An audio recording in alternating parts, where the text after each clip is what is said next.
Okay, isang magandang hapon sa ating lahat mga kapatid. Magandang hapon. Your shadow covers me, your promise of love, where my heart is safely undone. Huwag kayong mag-alala, hindi kayo nag-iisa. Kung mayroon kayong nararamdaman ay may kasama kayo. Last Friday. So, tumaas din po ang ating BP. Pero salamat sa Diyos, sa sa lahat dahil hanggang ngayon ay medyo naka-recover na.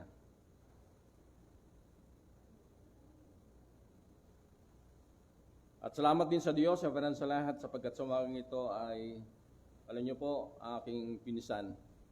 Magkasama kami, nasa elementary pa lang. Pero talagang, minsan pakinabang din talaga yung net, yung technology. Kasi sa paraang ito, matagal mo nang hindi nakikita, ay nakikita mo. Si Brother Miguel. So, purihan ng Diyos sa lahat.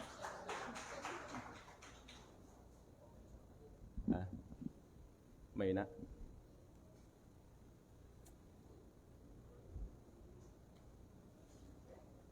Alam niyo mga kapatid, pagka binanggit ko po yung verse na ito, maaaring sabihin ng iba ay, alam ko na yan. Kasi ang verse na ito talaga, very popular siya. At maaaring, sana wag dumating sa isip natin na, hindi yan yung needs ko, o sabihin natin out of issue. Sayang hindi yan yung topic na nais kong marinig sa umagang ito na magbigay sa akin ng comfort. Lalo na sa sitwasyong ito mga kapatid, alam niyo po, talaga ang gustong-gusto nating marinig sa mga gatong sitwasyon ay yung magbibigay sa atin ng lakas. Magbibigay sa atin ng encouragement upang magpatuloy sa kabila ng lahat na maharap tayo sa napakaraming mga pagsubok. Ang talagang gustong-gusto nating marinig kung paano tayo i-comfort ng Panginoon. Amen po ba? Pero paintulutan yung mga kapatid, sumagang ito ay taanan po natin ang mga talatang ito na sa tingin ko ay malaking bagay din na balikan po natin, lalong-lalo sa pagkakataon na po aking pananaw. Nasa end time na po tayo, nasa last days na po tayo. Ang mga nangyayari sa atin sa panahon ito, kung tignan natin, bahagi na po yan na sinabi ng ating Panginoon, na palatandaan talaga na malapit na ang kanyang pagparito. At hindi na po natin matatanggi na sa kanyang pagparito ay dalawa lang po ang pwedeng puntahan ng tao at dalawa lang po ang pwedeng destinasyon ng tao. Kung hindi impyerno, ay langit. Kung hindi kilala ng Diyos, ay yung mga kilala ng Diyos. Ayan po ba? Kaya nga lahat tayo ay nananabik na darating ang panahon ay haharap sa hukuman ng ating Hesus Kristo. Tayo ay naniniwala na tayo ay tatanggap ng kanyang gantimpala. No? Nasasabihin sa atin ating Panginoon, well done anak, ang binigay ko sa iyo ay iningatan mo at hindi mo lamang iningatan, lahat ng ito ay iyong pinalago. At tayong lahat, kaya tayo naririto sapagkat umaasa tayo na kung bakit tayo nagtsatsaga, sapagkat talagang umaasa tayo at nanampalataya na tayong lahat ay tatanggap ng pagpapala ang buhay na walang hanggan. Ayan po ba? Kaya mga kapatid, sana sa umagang ito ay niloob ng Diyos na sa umagang ito, mapag-usapan natin ang mga talatang ito na para sa akin ay napakalaking bagay na dapat daanan po natin. Hindi para tayo ay sumbatan, hindi para ipakilala kung sino ka, kundi para magbigay sa atin ng salamin upang sa ganoon makita muli natin ating kalagayan sa ating paglilingkod sa Diyos na makapangyarihan sa lahat. Kaya mga kapatid, sa umagang ito ay pwede nating itanong, kilala ang Panginoon at kilala ng Panginoon. Pwede nating sabihin, kilala natin ang Panginoon, pero in vice versa, ang tanong natin, kilala ba ako ng Panginoon? Mahalaga mga kapatid, na kilala natin ang Panginoon, at higit na mas mahalaga, nakilala tayo ng ating Panginoon. Amen po ba?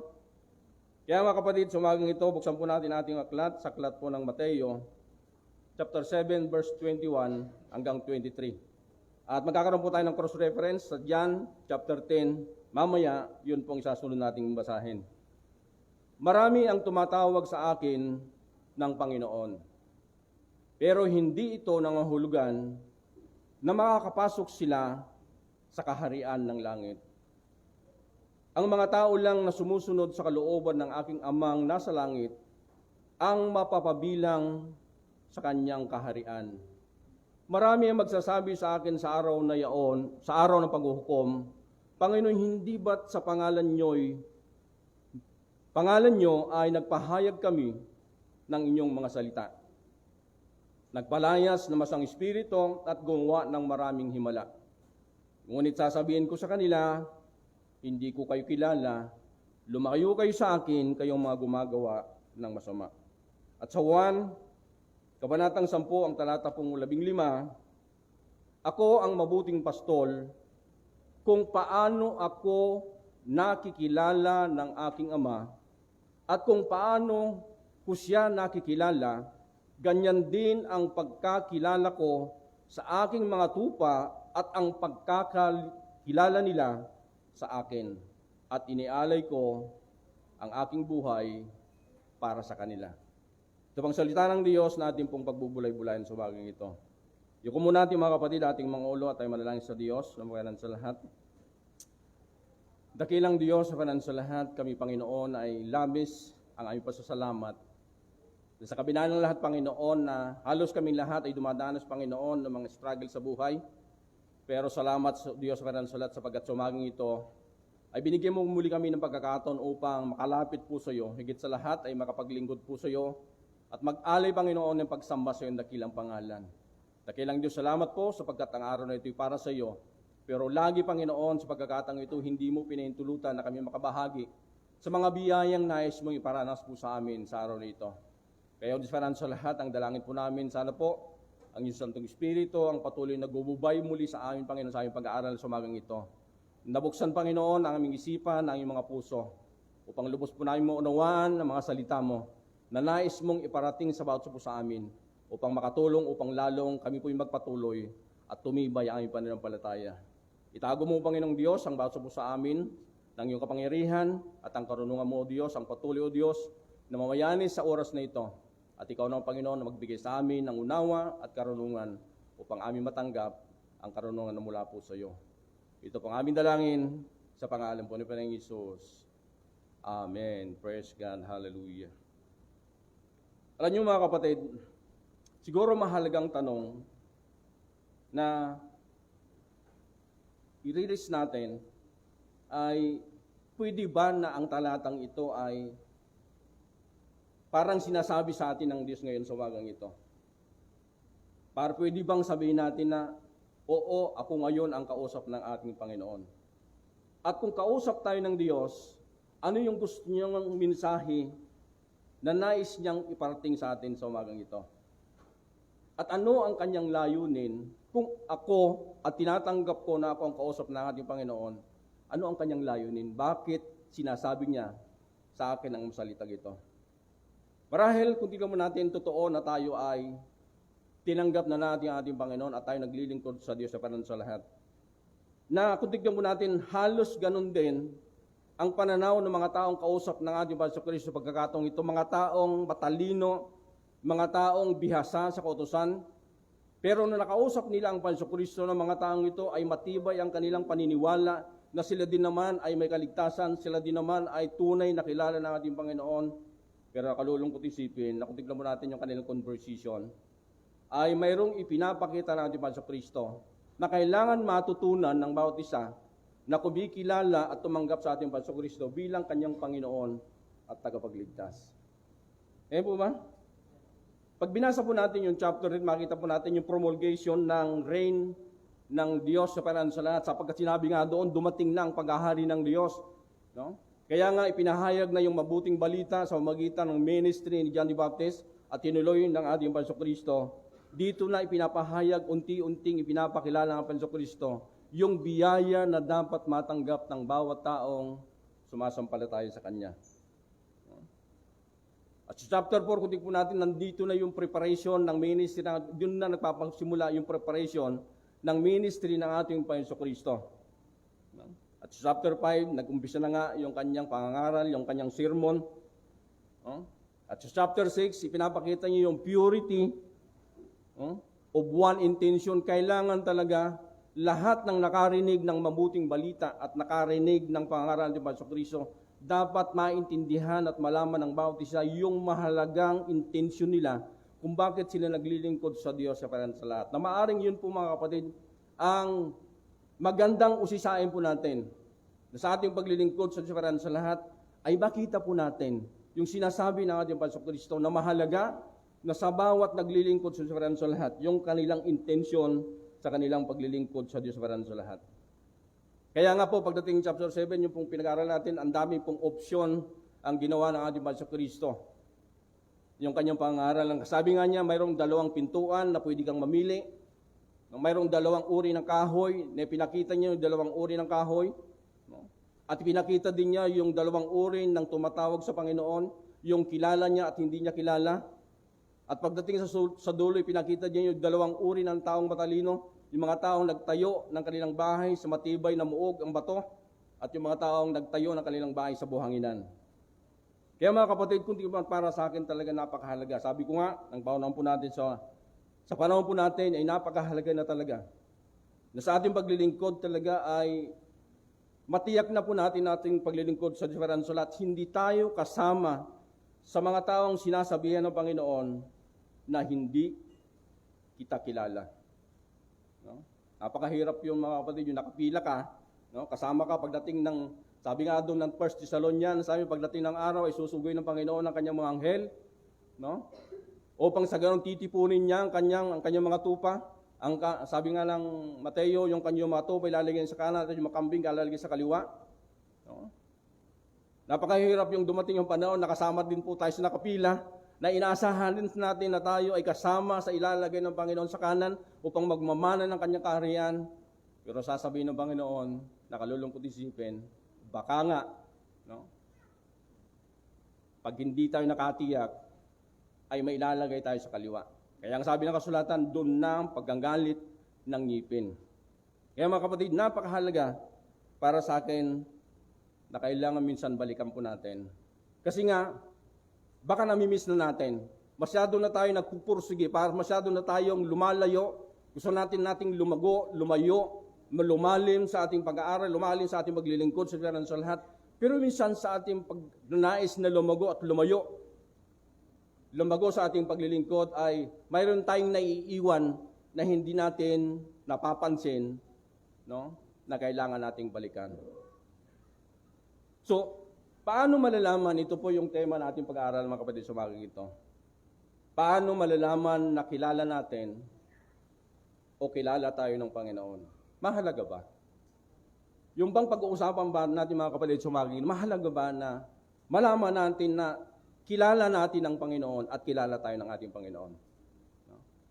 Para sa akin mga kapatid, isang tanong para sa akin na napakahalaga na kailangan makilala natin, umalaman natin, nakilala natin talaga ang Panginoon at higit sa lahat, kilala tayo ng Diyos sa parang sa lahat.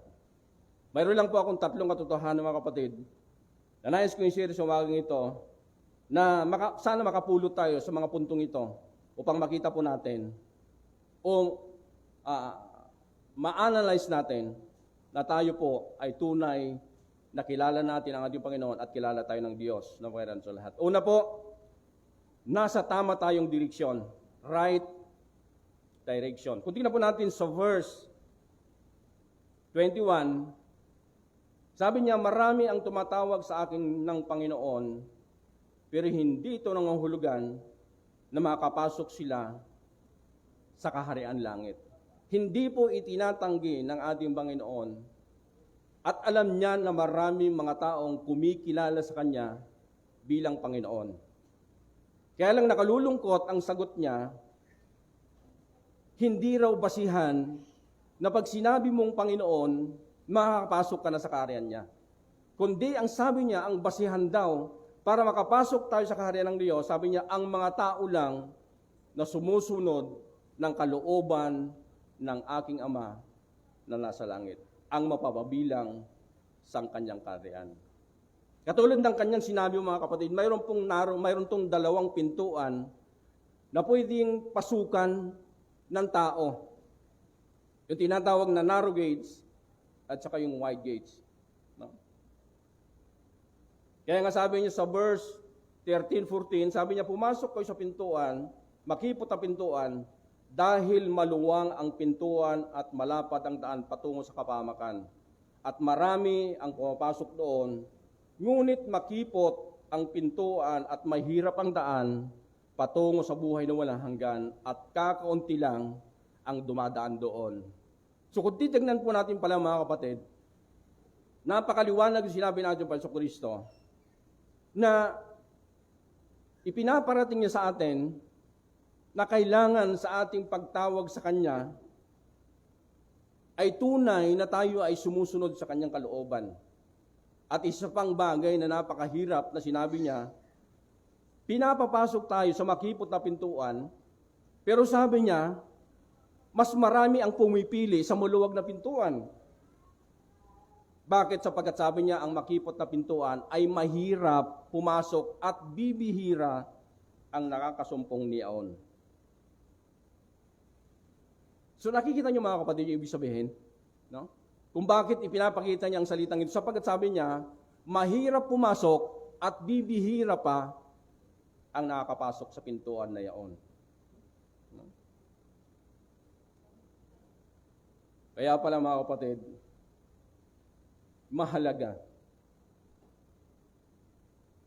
na magiging tanong natin, nakita ko na ba yung pintuan na yon? At salamat sa Diyos, kung sa tingin mo nakita mo ng pintuan na yon, bahagi ka ng pinakukuha ng ating Bansa Kristo. Ang tanong po natin, mga kapatid, sino yung mga tao na sa tama silang direksyon? Sino kayo yung mga tao na sinasabihan ng ating Bansa Kristo na nakapasok sa makipot na pintuan at nasa tama silang direksyon?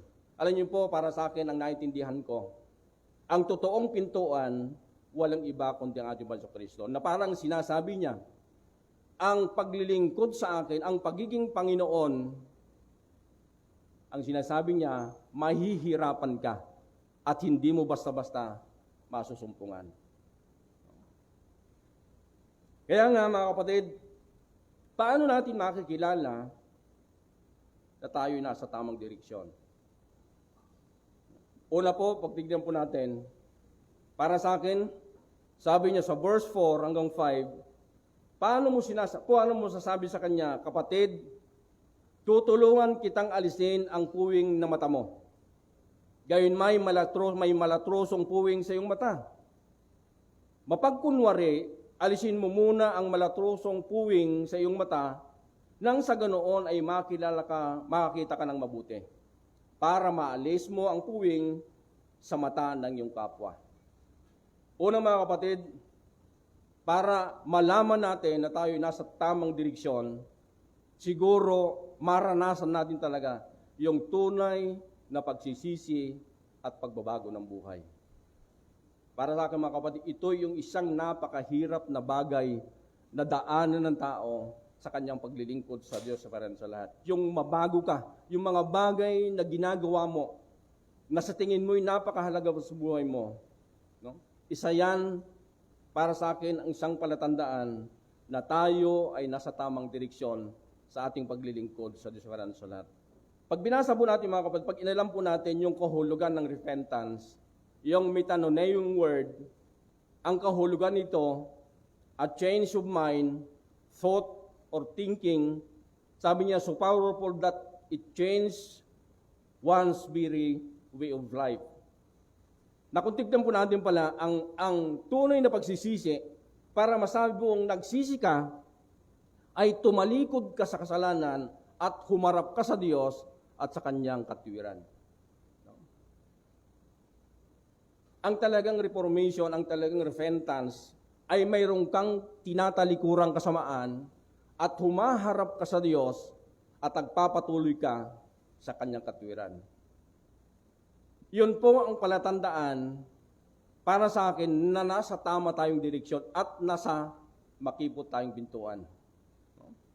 Kapag ka ang isang tao ay totoong naranasan niya yung tinatawag na pagbabago ng buhay. Ang true repentance is result a new direction. Ano yung direction? No? Tayo po ay tumalikod, turning from evil at saka turning to God. No? Makita po natin mag-iiba ang daan ng mga taong nabago ang kanilang mga buhay. Ngayon po ba? Hallelujah. Paano natin makikilala yung mga taong totoong nagsisi? Alam niyo po, ang kasulatan hindi po nagpabaya.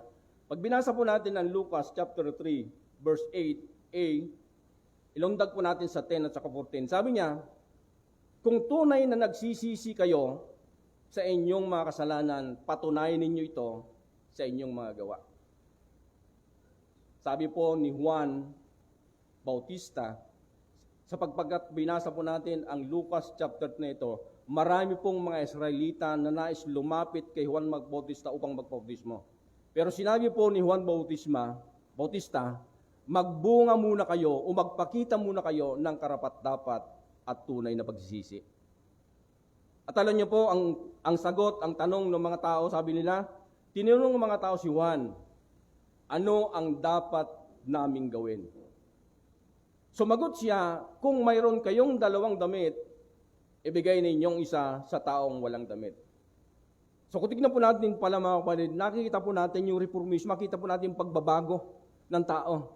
Talagang magpapakita siya ng gawa na nagbabago ang kanyang pananaw. Yung taong hindi marunong kumalinga, kapag ang taong ito ay nagsisi, natututo na siyang kumalinga. At kung may pagkain kayo, bibigyan nyo ang walang pagkain, makakain. So kitignan po natin mga kapatid, kapag ka pala isang tao ay nagsisi talaga at nais sumunod sa ating Panginoong Kristo, na natututo na siyang magbahagi sa mga taong walang bahagi. May mga dumating naman na maninilang buwis upang magpabautismo. Sinabi nila, Guro, ano po ang dapat namin gawin? Sumagot si Juan, huwag kayong sumingil ng higit sa dapat niyong singilin. Tignan po natin pala mga kapatid, yung mga taong hindi dati naging makatwiran, matuwid, kapag sila po ay nagsisi, ay nagiging matuwid sila. Magiging makatwiran na po sila. May mga sundalo ring nagtanong sa kanya, kami naman po, ano ang dapat namin gawin? Sumagot sila, huwag kayong mangingikil sa mga tao. No? Hindi na sila nagbubuli. At huwag kayong magparatang ng mga hindi totoo. No? Makuntinto na kayo sa sahod ninyo. May napansin ba kayo mga kapatid? No? Nakita niyo pagbabago? Ang totoo pala talagang nagsisisi ay talagang makikita sa kanilang mga gawa. At yun po ang hinahanap sa atin ng kasulatan. Yun po ang hinahanap sa atin ng Diyos sa peran sa lahat. No? Sa pagkatalan niyo po, ang pinag-uusapan po natin dito mga kapatid, kinabukasan po natin. Ang pinag-uusapan po natin dito yung pong ating pong kaluluwa. Ang pinag-uusapan po natin dito mga kapatid, yung pong ating pong kaligtasan. Kaya napakahalaga, nasabi ko nga na matiyak po natin, na tayo po ay nasa tamang direksyon sa ating paglilingkod sa Diyos para sa lahat. Kung tignan po natin mga kapatid, marami ang mga tao, totoong talagang marami naman talagang tumatawag sa ating Panginoon. Kaya totoo yung sinabi natin Panginoon Kristo, sabi, marami ang tatawag sa akin sa araw na iyon na Panginoon, Panginoon. At hindi na po talaga may tatanggi mga kapatid, na lahat halos ng tao ay talagang tumatawag sa Diyos sa peran sa lahat. Pero nakalulungkot yung isipin, sa totoo, hindi lahat pala ng tumatawag sa Panginoon ay talagang kilala ng Diyos na makapangyarihan sa lahat. Sapagkat ang totoong kilala pala natin yung Panginoon, yung mga taong sumusunod sa kanyang kalooban, pumapasok sa makipot ang pintuan, at siya po ay totoong nagsisisi at nagbago ang kanyang buhay. Ayon po ba? Hallelujah. At hindi lamang yung mga kapatid, hindi lamang po nagsisisi, tumalikod sa kanyang kasalanan, siya po ay tumutungo o naglilingkod sa Diyos sa karan sa lahat. Kaya nga sabi ni Apostol Pablo, alam niyo po, mayroon po siyang binanggit sa Galatia, chapter 2, verse 20. Sabi niya, namatay akong kasama ni Kristo sa cross. Hindi na ako ang nabubuhay sa aking sarili, kundi si Kristo na. Ipinamumuhay ko ang buhay kong ito sa magitan ng pananampalataya sa anak ng Diyos na nagmamahal sa akin at nag-aali ng buhay para sa akin. Alam niyo po mga kapatid, ang confusion pala doon sa mga taong totoong nakaranas na ng reformation or true repentance, ang confusion po nila, hindi na ako ang nabubuhay sa aking sarili. Hindi lamang tinatalikuran ko ang mga kasalanan na dati kong nagagawa. Ako na ngayon, kung sabi nga niya, ang buhay ko ngayon ay pinaglilingkod ko na sa ating Panginoong Kristo sa magitan ng pananampalataya. Po ba? Yung pala talaga mga kapatid, ang manifestation ng true repentance. Talagang mababago ang buhay mo. Yung mga bagay na masamang ginagawa mo ay hindi mo ginagawa at humaharap ka sa panibagong buhay na ito ay sinusunod mo ayon sa kalooban ng Diyos na sa lahat. Kaya nga sabi rin ni Apostol Pablo sa Colossians chapter 3 verse 1 and 3, sabi niya, binuhay ko yung muli kasama ni Kristo, kaya sikapin ninyong makamtan ang mga bagay na nasa langit kung saan naroon si Kristo, na nakaupo sa kanan ng Diyos. Doon ninyo ituon ang inyong isip at hindi na ang mga makamundong bagay, sapagkat namatay na kayo sa dati ninyong buhay at ang buhay niyo ngayon ay nakatago sa Diyos kasama ni Kristo. Amen po ba? Hallelujah. Tignan mo yung katabi mo. Bagong buhay na yan. Hallelujah.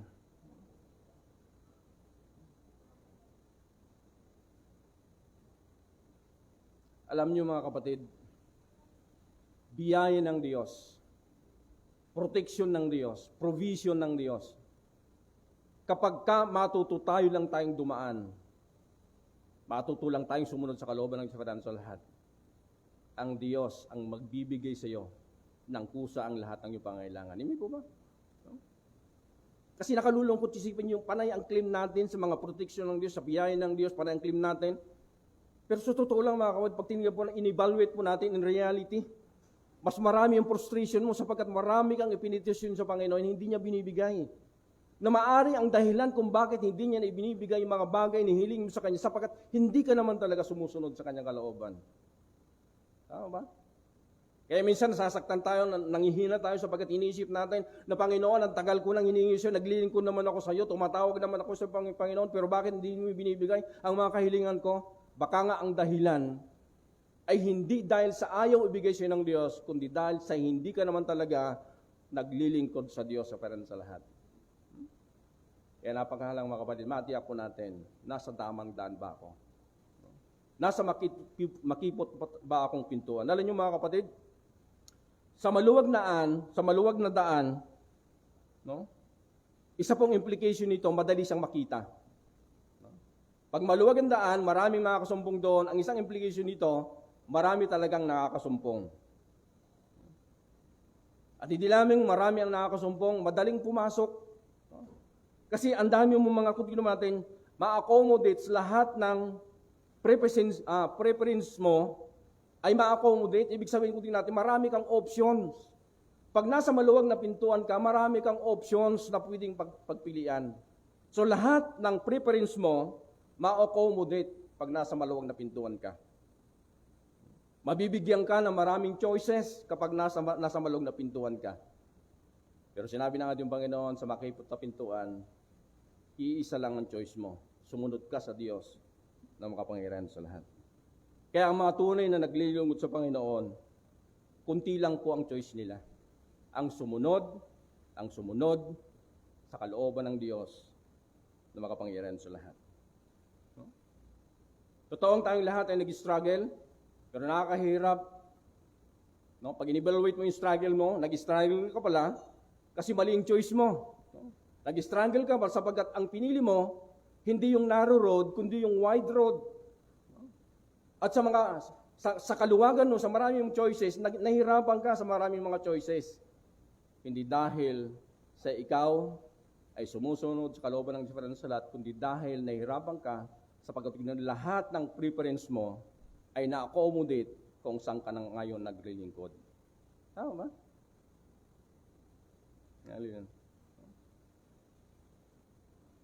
Yun po ang para sa akin nakikita sa mga taong nasa maluwag na pintuan. Inulat ko mga kapatid, paano malalaman na nakilala natin o kilala tayo ng Diyos o ng ating Panginoon? Una po, dapat nasa tama tayong direksyon. Pangalawa mga kapatid, makikita ang mabuting resulta sa ating pamumuhay. Right living. Pag binasa po natin mga kapatid yung verse 23b, ngunit sasabihin ko sa kanila, hindi ko kayo kilala. Lumayo kayo sa akin, kayong gumagawa ng masama. Alam niyo po, sabi niya sa verse 17, kang 18 sabi niya, ang mabuting puno ay namamunga ng mabuting bunga. At ang masamang puno ay namamunga ng masama. Ang mabuting puno ay hindi mamumunga ng masama. At ang masamang puno ay hindi mamumunga ng mabuti. So kung tingnan po natin pala mga kapatid, yung mga taong totoong nasa tamang direksyon na kanilang paglilingkod sa diferan sa lahat, mayroon kang makikitang resulta. Ayun po ba? Sapagkat talagang totoo naman talaga, katulad sinabi po ng Awit chapter 1, no? Kapag ka daw yung mga taong sumusunod sa kalooban ng Diyos, ang kanilang minamahal ang salita ng Diyos, para silang mga punong kahoy na nakatanim sa tabi ng sapa. Kaya nga, sa mga taong nasa tamang direksyon, sigurado makakakita ka ng mabuting resulta. Ayun po ba? Sapagkat sinabi nga, hindi pwedeng ang mabuting puno ay magbubunga ng masama. At hindi rin pwede na ang masamang puno ay magbubunga ng masama. Kaya nga, sigurado ang kasulatan na kapag ikaw ay nasa tamang direksyon ng paglilingkod sa Diyos sa lahat, magkakaroon yan ng magandang resulta. Ayun po ba? Hallelujah. Nandiyan pa kayo mga kapatid? Hallelujah. Salamat sa Diyos. Ano yung makikita nating magandang resulta sa buhay ng mga taong nasa tamang direksyon? Una po mga kapatid, sa verse 17, lumalakad sa kabutihan at sa kabanalan. Sa mga tao pala na nasa tamang direksyon ng buhay, magre-resulta yan ng mabuting pamumuhay. At sa kanilang pamumuhay, lumalakad sa kabutihan, sa kabanalan. No? Kaya nga sinabi nga niya, ang mabuting puno ay namumunga ng mabuting bunga. Sa pagkatalan niyo mga kapatid, sa totoong ligtas, sabi po ng kasulatan sa aklat po ng Episo, sabi po ng Ephesians, yung mga tao daw iniligtas sa pamamagitan ng biyaya ng Diyos para sa lahat, sa pamamagitan ng pananampalataya. Sabi nga ito, ilinikha tayo ng Diyos at sa pakipag-isa natin kay Kristo Jesus, binigyan tayo ng bagong buhay. Para ano? Para gumawa tayo ng kabutihan na noon pa itinalaga na ng Diyos na gawin natin. Kaya nga mga kapatid, inseparable, hindi po pwedeng paghiwalayin yan. Ang totoong tumatawag sa Panginoon, ang totoong nasa tamang direksyon na paglilingkod sa lahat, magbubunga yan ng magandang resulta. Ang totoong may kaligtasan ay magbubunga yan ng magandang resulta. Ano ba? Kaya napakahalaga po mga kapatid na mayroon po tayong pamantayan sa ating pagtawag sa Diyos sa lahat. Na makikita po natin yung ating paglilingkod sa lahat, makikita po natin talaga yung resulta na ibinubunga na ating matuwid na paglilingkod sa kanyang dakilang pangalan. Paano ba natin makikilala yung mga taong lumalakad ng kabutihan at kabanalan? Alam niyo po, ang kasulatan hindi po nagpabaya. Ang kasulatan ay sinabi niya talaga, paano natin makikilala, ano yung identification ng mga taong lumalakad ng kabutihan at kabanalan? Tingnan niyo po ang salita po na Apostol Pablo, siya po nangaral sa aklat po ng Efeso, chapter 2, verse 1 hanggang 5. Sabi nga niya, tularan ninyo ang Diyos, dahil kayong lahat ay minamahal niyang mga anak.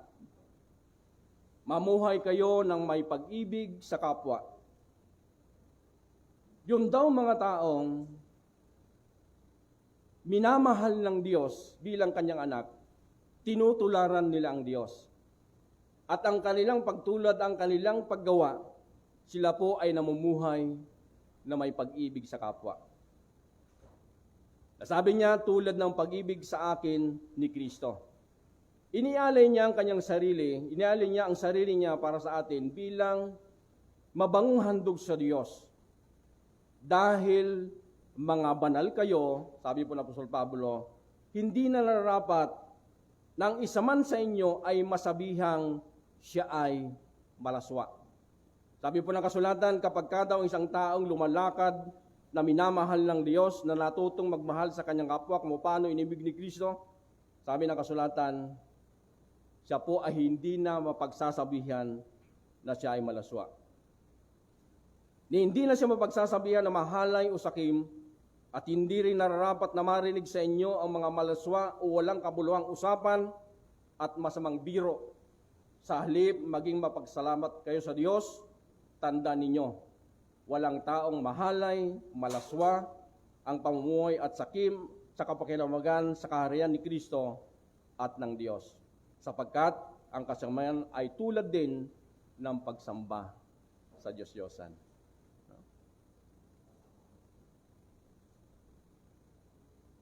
Kaya mga kapatid, kinikilim natin na tayo po ay anak ng Diyos.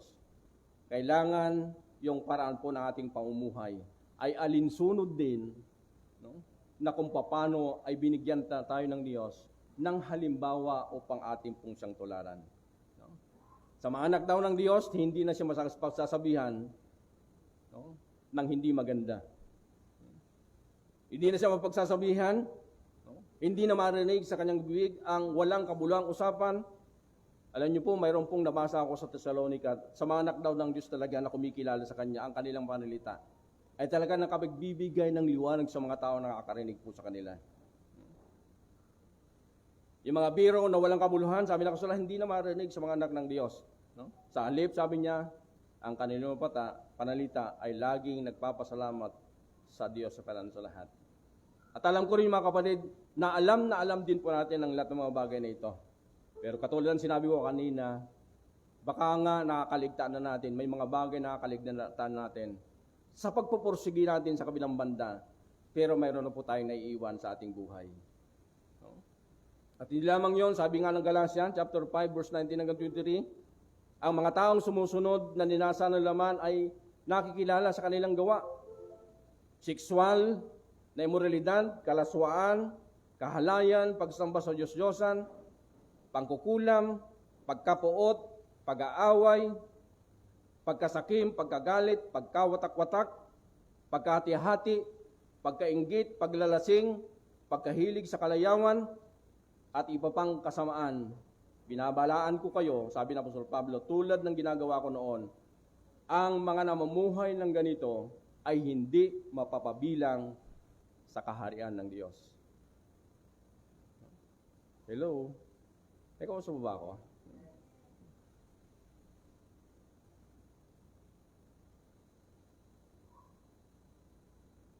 Alam nyo mga kapatid, katulad sinabi ko nga kanina, hindi naman sasabihin ng Panginoon yon na walang dahilan. Hindi rin ipinapala, kung pag-uusapan po natin mga kapatid, kung pag-uusapan po natin, kung ilalagay po natin ating sarili sa panahong nangangaral sa Apostol Pablo sa mga taong nandun sa kanyang pinangaral sa Galacia at maging sa Efeso, kung ilalagay natin ating sitwasyon sa pagkakataon at sa panahon nila, alam niyo po mga kapatid, nung sila po ay sumampalataya sa ating Panginoong Kristo, mas panganib po sa panahon po nila. Sapagkat nung nangangaral sa Apostol Pablo, alam po natin na nandun yung panahon na tinatawag na Great Persecution.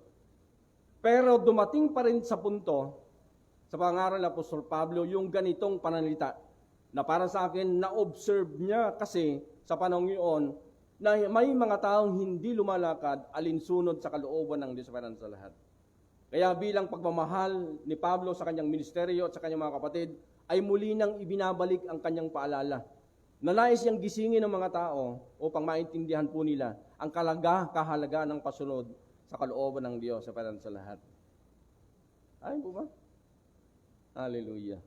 Kaya sabi niya, lahat daw ng mga taong gumagawa ng lahat ng mga bagay nito ay hindi mapapabilang sa kaharian ng Diyos. Sapagkat tunay, sabi nga niya, ang mga tunay na talagang sumusunod sa kalooban ng Espiritu sa lahat, makikita rin sa kanilang mga bunga. Ano ang kanilang anong mga bunga? Mayroon silang fruit of the Holy Spirit.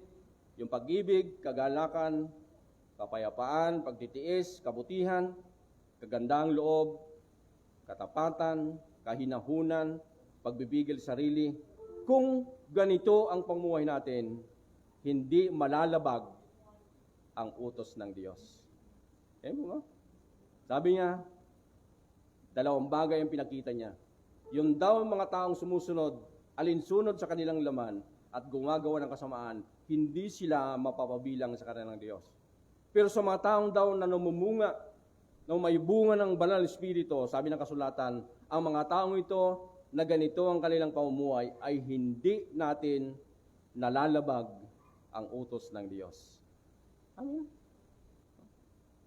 Kaya mas mahalaga na minsan balikan po natin na tayo, kung tingnan po natin, ay mayroon tayong dapat buhay alinsunod sa kalooban ng Diyos na makapangyarihan sa lahat.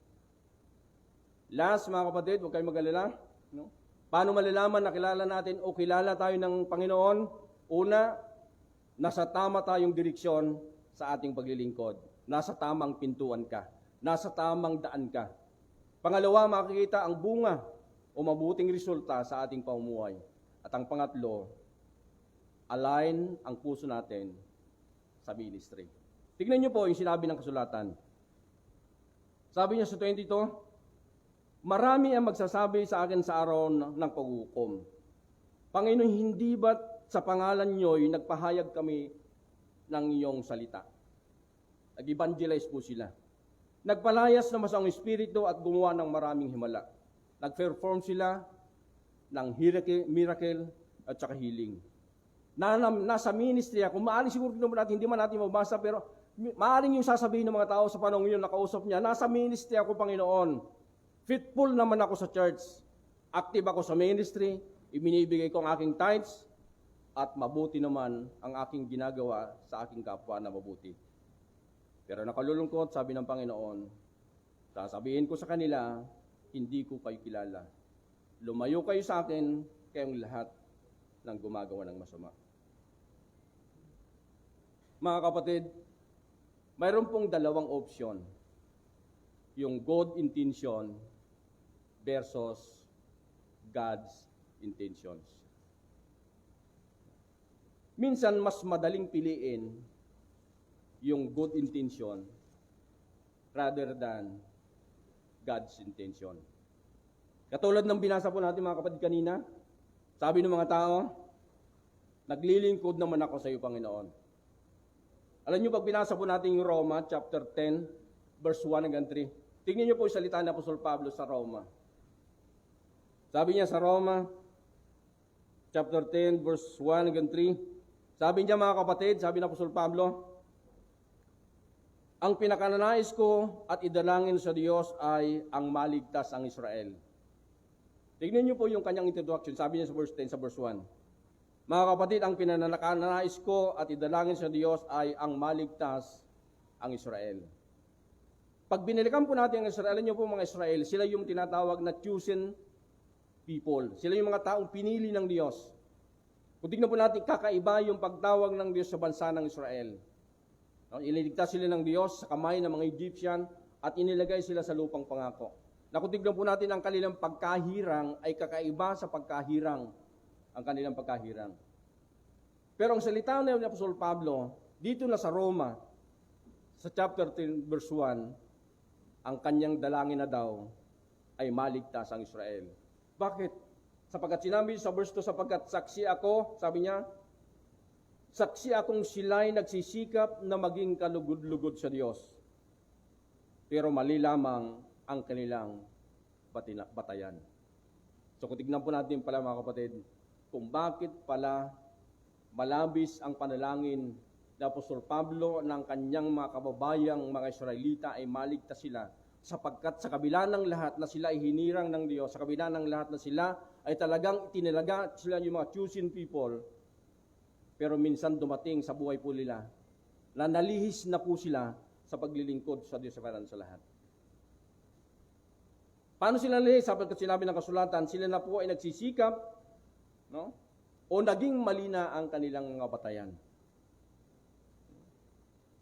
Kaya sabi niya, hindi dahil hindi nila kilala ang katwiran mula sa Diyos at sinisikap silang gumamit ng sarili nilang pamamaraan, hindi sila sumusunod sa pamamarang itinakda ng Diyos. Kaya sabi ko mga kapatid kanina, mabuti ang mabuting intensyon, pero mas mabuti ang pili natin yung intensyon ng Diyos. Kaya nga minsan, baka nga dumating sa punto na napakaliki ang desire po natin na maglingkod sa Diyos sa lahat, pero hindi na in the way na gusto ng Diyos na dapat po nating lakaran. Nakatulad nangyari po sa mga Israelita, no? Kung bakit sila nalihis sapagkat hindi na sila sumusunod ayon sa pamantayan ng Diyos sa sa lahat. Baka nga sa buhay ng ibang mga Kristiyano, no? Baka na kahit malabis ang kanilang pagnanais na maglingkod sa Diyos sa lahat, pero ang kanilang napipili yung mabuti nilang intensyon at hindi na yung intensyon ng Diyos sa kanilang paglilingkod sa Diyos sa lahat. Sapagkat alam niyo mga kapatid, ang isa po sa dapat na talagang hangarin ng mga totoong naglilingkod sa Diyos sa lahat ay parangalan at purihin ng Diyos sa kanilang mga buhay. Pag binasa po natin ng 1 Corinthians chapter 10 verse 31, sabi niya, ito ang sinasagot ko riyan. Anuman ang iyong gawin, anuman, sabi niya, kumain man ka uminom, gawin ninyong lahat sa ikapupuri ng Diyos. Huwag kayong gumawa ng kahit anong katitisod sa pananampalataya ng mga Hudyo o hindi Hudyo. O sa iglesia ng Diyos, sundin ninyo ang aking ginagawa. Sinisikap ko na sa lahat ng aking ginagawa ay matulungan kong lahat, hindi ang sarili kong kapakanan, ang aking iniisip, kundi ang kapakanan ng iba upang maligtas sila. So ang nararapat pala mga kapatid na piliin po natin, kapag nais po natin maglingkod sa Diyos salat, dapat i-align po natin ang puso natin sa ministeryo ng Diyos salat, na walang iba kundi ang hangarin natin ay parangalan ng Diyos at purihin ang pangalan sa ating mga buhay. Amen? Hallelujah. Kaya sabi nga niya, anuman ang iyong ginagawa, no? Dapat gawin natin ito, no? Sa kapupuri ng Diyos na makapangyarihan sa lahat. Hindi po masama talaga ang nasa ministry. Hindi talaga masama ang maging active sa ministry. Alam niyo mga kapatid, sabi ko nga, no? Lahat ng bagay na ito ay mabuti. Pero ang pinakamabuti sa lahat, ang bigyan natin ang kapurihan at kaluwatian at karangalan ng Diyos sa lahat ng mga bagay na ating mga ginagawa. Sapagkat sinabi niya sa Pilipos, yung God's intention, sabi niya, sa Pilipos chapter 1 verse 9 hanggang 11, ipinapanalangin ko na lalo pang lumago ang pagmamahal niyo sa isa't isa nang may karunungan at pagkaunawa para mapili ninyo ang pinakamabuti. Alam niyo mga kasabi ko nga minsan, kapag nanatili ka sa paggawa ng mabuti, hindi mo magawa yung pinakamabuti. Kaya ko sa baba ko. Kaya mas mahalaga, alam ko, sabi ko mga kapatid, no? Minsan napipili po natin yung good intention, pero naiiwanan po natin yung God's intention. No? Mahalaga po maglingkod sa Diyos sa lahat. No? Pero ang layunin po, sabi ng kasulatan, no? Kailangan daw ang layunin ng Diyos sa atin, kailangan tayo lumago sa karunungan at pagkaunawa. Bakit kailangan lumago sa karunungan at pagkaunawa? Sapagkat nais niya na papili natin ang pinakamabuti sa lahat ng bagay at madatnan tayong malinis at walang kapintasan sa araw ng pagbabalik ni Kristo. Sabi nga ni Apostol Pablo, mapuspos nawa kayo ng katangiang pinag-alom ni Kristo sa inyo para maparangalan ninyo, maparangalan at mapapurihan ang Diyos na pairan sa lahat. Alam niyo mga kapatid, hindi ko sinasabi na maaring mayroon tayong mga bagay na hindi na ginagawa, hindi alinsunod sa kalooban ng Diyos sa lahat. Alam niyo po mga kapatid, ang biyaya, ang nais iparating ng pangangaral na ito, no? Sana hindi na dumating sa punto, hindi na dumating sa pagkakataon na maaari pa rin ibalik sa atin ng Diyos ang mga salitang ito. Na pag nakaharap na natin ating Panginoon, ay ibabalik ang salitang ito sa atin. No? Sa ngayon, sa pagkakataong ito, napakahalaga na makilala po natin mga kapatid ang ating paglilingkod sa Diyos para sa lahat. Na pwede natin itanong, no? Nasa tama na ba akong direksyon na aking paglilingkod? Baka naman sa ating paglilingkod, marami pa rin tayong options, no? Na parang kung tignan mo natin ang ating Panginoon ay naghihintay sa ating options kung kailan natin siya piliin, no? At sumunod sa kanyang direksyon. At paano natin makikilala na tayo ay naglilingkod sa Kanya at kilala ng ating Panginoon? Dapat mga kapatid, makikita ang mabuting resulta sa ating pamumuhay. Hindi pwedeng paghiwalayin ang right direction doon sa right living. Kung nasa tamang direksyon ka, tama rin ang buhay mo. Eh po ba? At sa mga taong nasa tamang pamumuhay, naka-align lang kanilang mga puso sa ministry. Sapagkat pinipili nila, no, yung intensyon ng Diyos kaysa yung good intention. Sapagkat ang layo ng ating Maestro, sabi nga niya, kailangan mag-matured kayo. Sapagkat kailangan nyong dumunong, kailangan nyong maging marunong at maintindihan nyo upang mapili ninyo ang pinakamabuti. Ang bigyan para sa akin ang pinakamabuti, ang sumunod at papurihan ng Diyos sa ating mga buhay. Yan po ba? Mahalaga na active ka sa ministry, mahalaga na mayroong nag-involve ka sa ministry, mahalaga na lahat ng bagay involved ka sa gawain ng Panginoon. Pero sabi ng kasulatan, dapat lahat ng ito ay naka-align doon sa intention ng Diyos na makapangyarihan sa lahat. Amen? Hallelujah. Para pagdating ng Panginoon, pag nakaharap na natin ang Diyos para sa lahat, sasabihin sa atin ang Diyos para sa lahat, well done anak, nagawa mo ang aking pinagagawa sa iyo. Amen? Ulitin ko mga kapatid, paano malaman na kilala natin o kilala tayo ng Panginoon? Una po, tandaan po natin, dapat nasa tama tayong direksyon. No? Pangalawa, dapat makikita ang resulta sa ating pamumuhay. Hindi pwede na sa tamang direksyon ka na walang resulta ang buhay mong maganda. At higit sa lahat mga kapatid, dapat habang tayo po ay nasa pamumuhay na maayos, dapat naka-align ang puso natin sa ministeryo ng Diyos na makapangyarihan sa lahat. Ayan po ba? So salamat mga kapatid. Sana po ay mayroon po tayong natutunan sa wagang ito. Tayong lahat ay tumayo at tayong manalangin sa Diyos para sa lahat.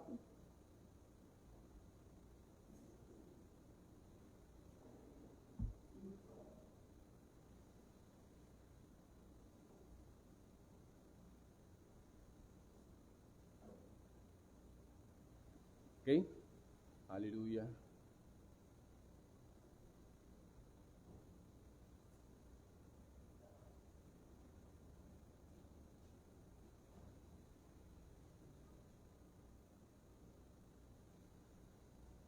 Habang naghahanda ang ating mga kapatid upang tayo purihin ang Diyos para sa lahat, yuko natin ang ating mga ulo at magbulay-bulay ang bawat isa. Oh, hallelujah, hallelujah, hallelujah.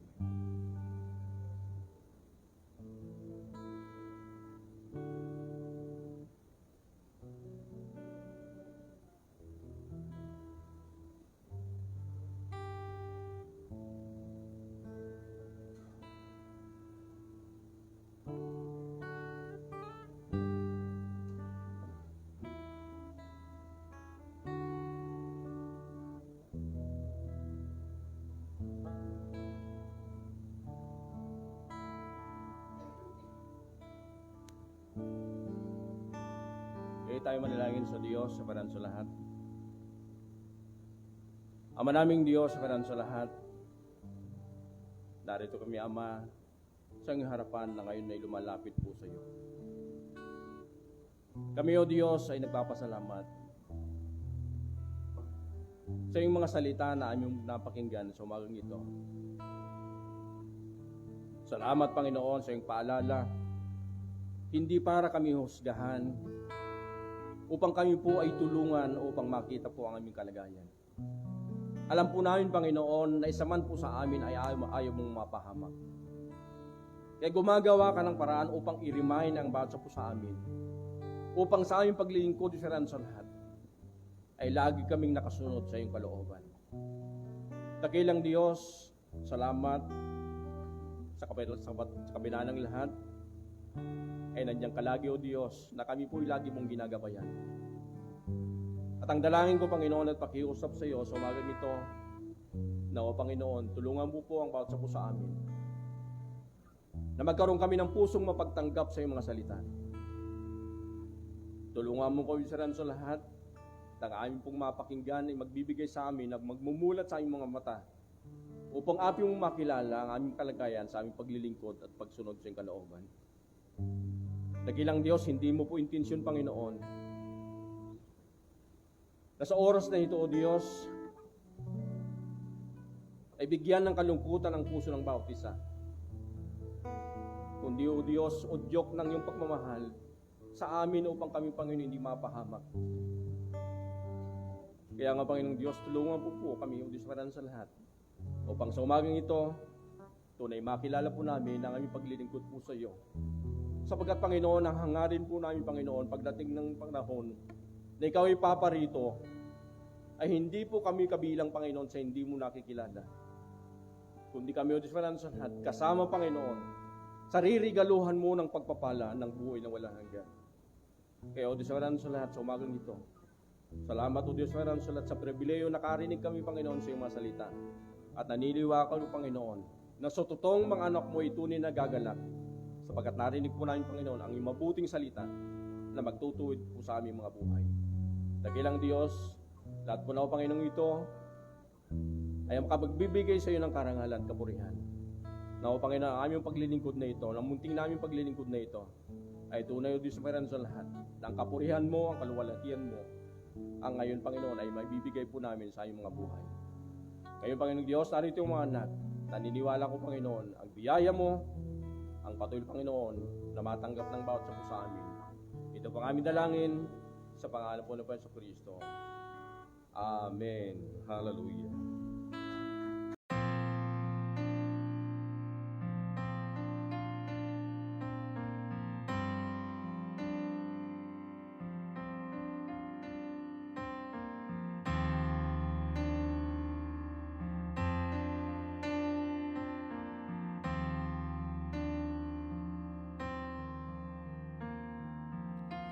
Under your grace, your mercy amazes me.